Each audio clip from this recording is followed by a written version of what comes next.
Hi. So in today's video, I'll be telling you about yet another chapter from my book Piglet. It's a chapter entitled Hypnosis, which will give you an idea how I was, discovering the work of hypnosis. But that was um, it's a basically a longer story, and I have already by now many more examples, but I will focus today on what's in Piglet. So I'll focus on the very first memories that were coming back when I was linking the facts, and I was discovering that it happened that I was experiencing covered hypnosis. So if that's something for you, then stay tuned and off we go. So we need to go back in time to my work at McDonald's. And I think it was just a woman who, quite a young girl, who was staring at me. And I caught myself, looking into a girl's eyes when I was just, just a short moment ago, I was just running, thinking, bring this, bring that, cut tomatoes, and put meat into frying gears and so on. So from the perspective of time, I just think about it. Look, this with that fast-paced work, it was unlikely to just have your eyes fixed on a woman like that. But she got me staring at her, and I started to think, oh, that she resembles someone, that she looks kind of like my cousin, that she's got something common with her, within her face. Mm. And therefore, my visual perception has changed. Yeah, and when I started to write about it, a few more memories came to mind, like the famous conflict over the opened door by the milk bar pizza. There was a lady in Miss Kapusta, and she would stare at me in that way. That when you look into somebody else's eyes and you just stare in a moment, you're as if lost in a moment. And I think this is the moment when you are being hypnotized, and the person's eyes start to be blurred, so you don't see the so the edges of the eye, the circle of the eye isn't so rigid, so you're losing the contour and it's becoming more blurred. Um, yeah, and there was more, there was more. You can be also hypnotized by stories. When somebody tells a story, then you soak in, and and they can send you a comment, and you're done. You're ready to perform somebody else's orders. Um,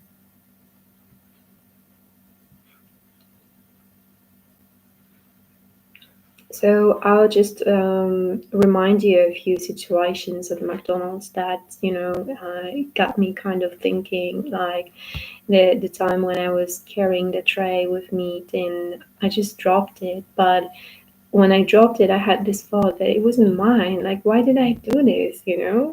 But sure thing, like everybody else, I ignored that thought because it was just the beginning of discovering of the work hypnosis. But I was just in the middle of the work, busy with working, and I wanted to work. I didn't mean to just throw the tray in the middle of the working space. So I didn't understand like what happened or where would that come from. And then when I was grilling, and I was frying meat on grill on the barbecue, and a drop uh, of the oil, not yet, a drop of the oil fell into my hand. But it wasn't the first time, because I had it happening daily. But this time when it happened, I just looked at another pair. I looked at Natalia, and she kind of stared at me as if, there was some energy work or energy exchange, as if that was possible. So, next time when I just was frying chickens, and then frying gears went on the level of my waist, and the oil, and I put meat into the frying gear, sure thing. It can, splash, but it splashed that way that it jumped into my eye. So, I should immediately develop some fears, but I was just in my mind going over it like, I'm wearing rigid contact lenses or plastic contact lenses. So um, I was just thinking about it, that the plastic protected my eye, and that was the end of the story for me. But sure thing, yeah, had to put some energy into working on that. Um, and the unusual thing is that I asked a friend who worked there. I asked Aneta, who worked there for 20 years, if she ever got burned at work, and she told me that it never happened to her. And the only thing that happened was that not the barbecue, not the frying gears, but the evaporator machine. So machine for frying. Pancakes actually burned her once. So, I used to work on barbecue, yeah, a lot, but I used to burn like every day a few times. I used to, we had to clean it, and then when cleaning it, we would, touch some places, so it would happen on the hand. It would happen to me. So I was just going over it in my mind, like, how is that possible that I did that like several times a day, and she has never done it for 20 years? Because it's such a big contrast, but then it was even better because, I visited my fortune teller, and my impression was that, as I was in my mind, I was experiencing like a hacked phone. So, or just, going in my mind over the options, like, what is it about, Like, yeah, probably a hacked phone, but at the same time, slowly discovering witchcraft, yeah.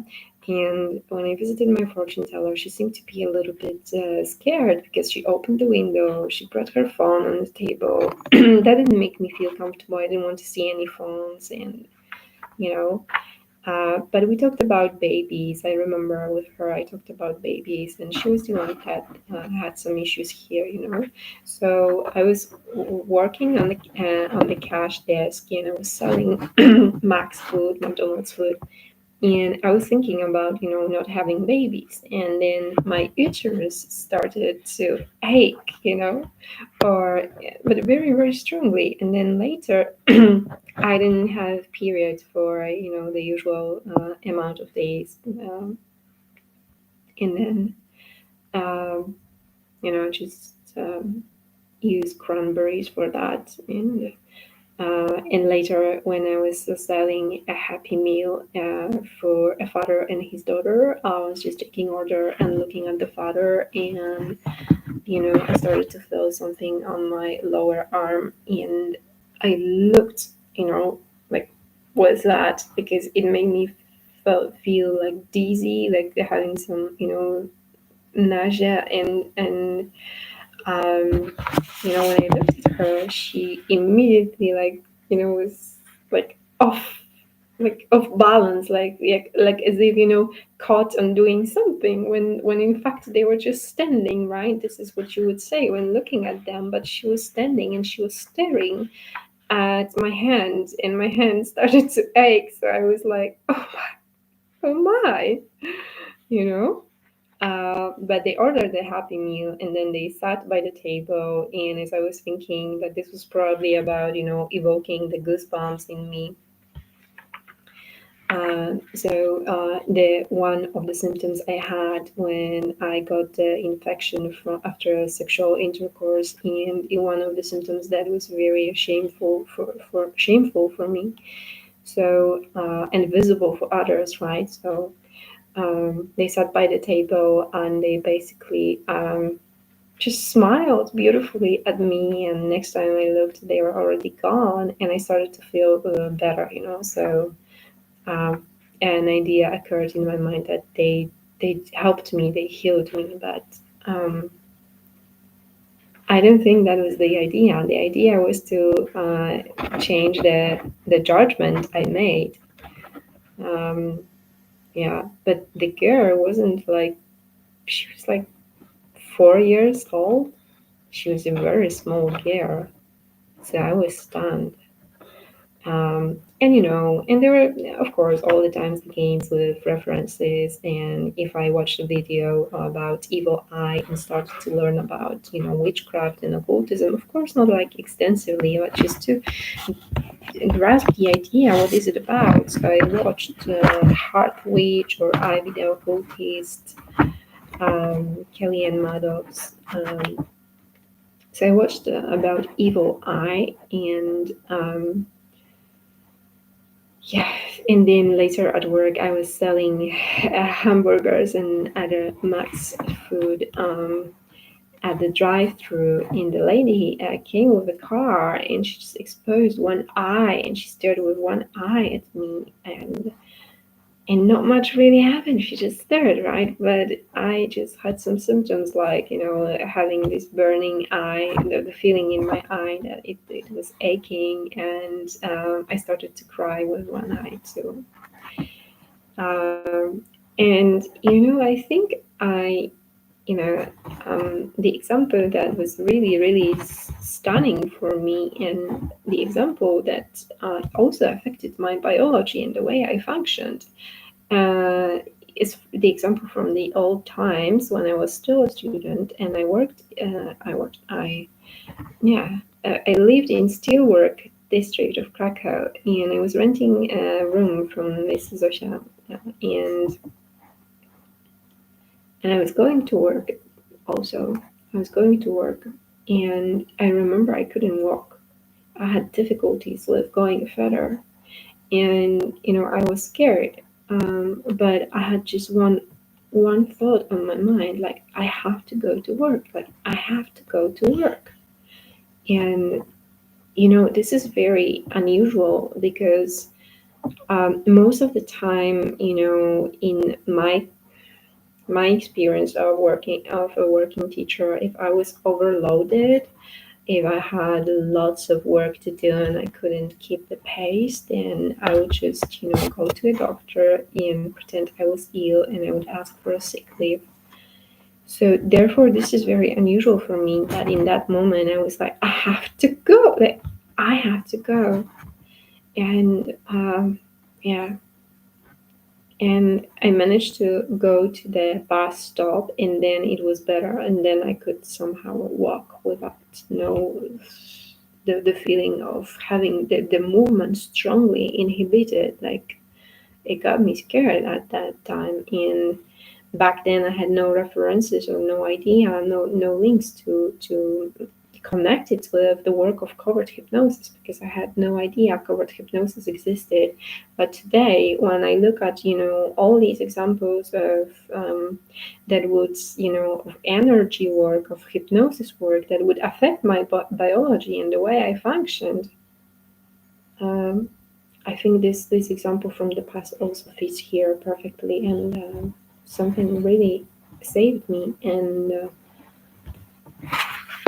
it's unusual. I know, sounds unusual, but I mean, I think it's more common than it seems to us. Um, yeah, so I started to search for some information about hypnosis too. I have learned about stacking quotes. So in a conversation, um, you need to present a story in such a way that somebody experience confusion and they don't know like what comes out of what and what's up with that story at all. So I can tell you an example from my life when Kaka in middle school with Dominica just made up a story, a random story that, let's say that Marisha had a sister, Anya, and Anya had a friend, Zosha. And Zosha's mom had a neighbor, and that neighbor's name is Jenna, and Jenna made a laundry, and everything got pink. It got it changed color. So if I ask you who was Zosha, or who is Jenna, it's probably hard to recall because there were too many people mentioned in the story. And part of it a lot of part of that story focus on depicting the relation, like who is related to whom, who knows whom, and how, or where from. So it's the story itself is confusing because of that, right? And once you start losing the track of who and what, and you experience some confusion, then it's easier for you to actually agree to something, to what you said probably that you didn't want to do. And I experienced that with Kaka and Dominika, probably in that moment, because they presented me a similar story as an example, and we started to laugh, like, I don't know who is who, and I don't care who is who. I don't want to listen to that story again, even. And therefore she was like, it was just about meeting in the main square or just going out together. I was like, no, I didn't want it. And she was like, yeah, after telling that story. And I agreed, you know. So that wasn't a big deal, yeah. But that's something that may change your mind. And I think when I was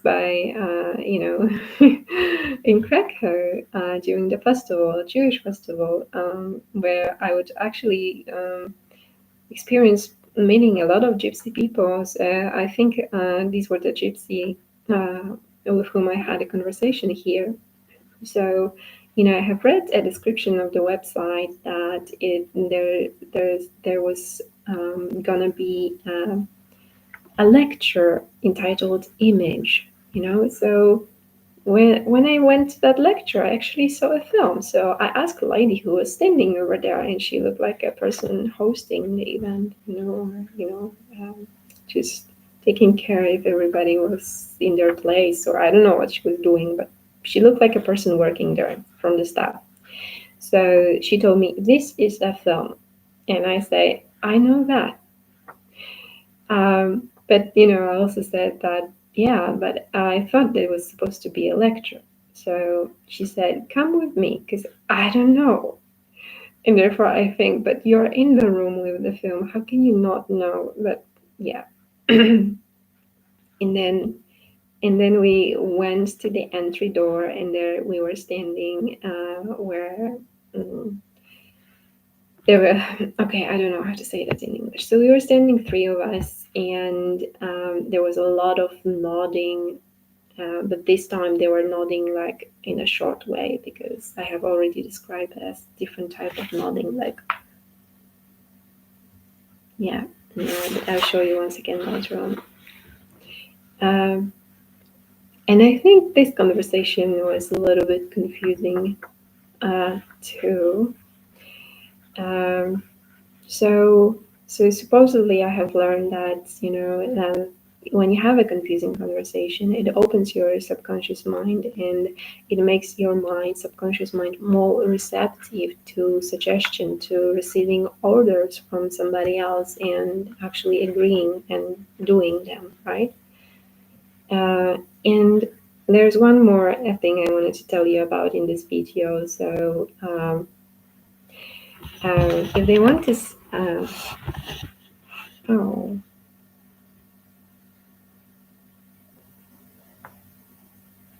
oh, in the next video it's going to be about this. Yes, okay. So sure thing, they to make you do something, they use this nod, but usually it's very connected with having eyes fixed on you, keeping an eye contact with you, and then slowly going at the head. But also when they want to, somehow distract you from a given idea, they want to tell you that no, you shouldn't do that. Then they also show you with the body. So this type of wave is a wave I have seen. First with my photography teacher, we talked about his operation, and I just couldn't recall what was this medical procedure going to be about. I didn't remember, and I was searching in me like, looking in my memory, and I couldn't. So what he did was that, he was sitting a little bit forward, and he had his hand, in front like that.